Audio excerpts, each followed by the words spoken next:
Ang mabuting balita ng Panginoon ayon kay San Mateo. Noong panahong iyon, sinabi ni Jesus sa kanyang mga alagad, "Sinasabi ko sa inyo, kung ang pagsunod ninyo sa kalooban ng Diyos ay tulad lamang ng pagsunod ng mga eskriba at mga pariseyo, hindi kayo makakapasok sa kaharian ng Diyos. Narinig ninyo na noong unay iniutos sa mga tao, huwag kang papatay. Ang sino mang makamatay ay mananagot sa hukuman.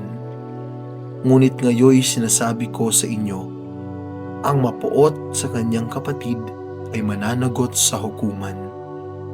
Ang humamak sa kanyang kapatid ay mananagot sa Sanhedrin, at sino mang magsabi sa kanyang kapatid, ulol ka, ay mapapasa apoy ng impyerno.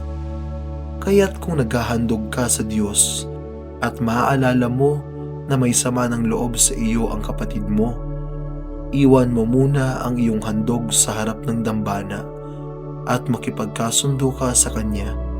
Saka ka magbalik at maghandog sa Diyos. Kung may magsakdal laban sa iyo sa hukuman, makipag-ayos ka sa Kanya habang may panahon, bago Kanya iharap sa hukom. At kung hindi, ibibigay Kanya sa hukom na magbibigay naman sa iyo ng tanod, at ikaw ay mabibilanggo.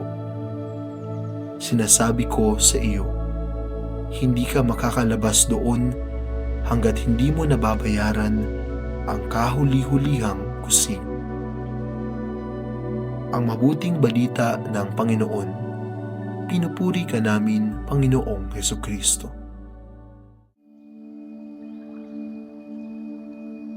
Ngunit ngayon sinasabi ko sa inyo, pamilyar na ang mga abogado o nag-aaral na abogasya sa ating bansa na pagdating sa mga kasong kriminal, ang nasasakdal ay presumed innocent. Ituturing na walang sala ang nasasakdal hanggang sa mapatunayan siyang nagkasala nga sa batas.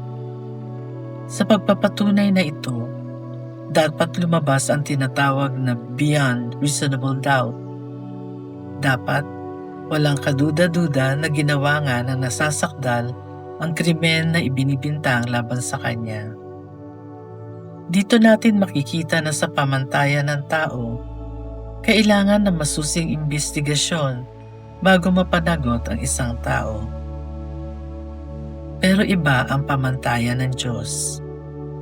Para kay Jesus, sapat na ang pagkakaroon ng galit sa kapwa upang managot tayo. Hindi na kailangan pang pumatay. Sapat na ang sabihan natin ng iba ng hangal para managot tayo. Dito natin makikita na ibang-iba ang pamantayan ng Diyos sa pamantayan nating mga tao. Ngayong panahon ng Kwaresma, magandang suriin natin ang ating mga sarili at itanong ito. Kaninong pamantayan ba ang ginagamit ko sa aking pagbabagong buhay? Sa Diyos o sa tao? Mag-isip pa ng ibang paraan kung paano hihigitan ang kasalukuyang disiplina tungo sa buhay kabanalan.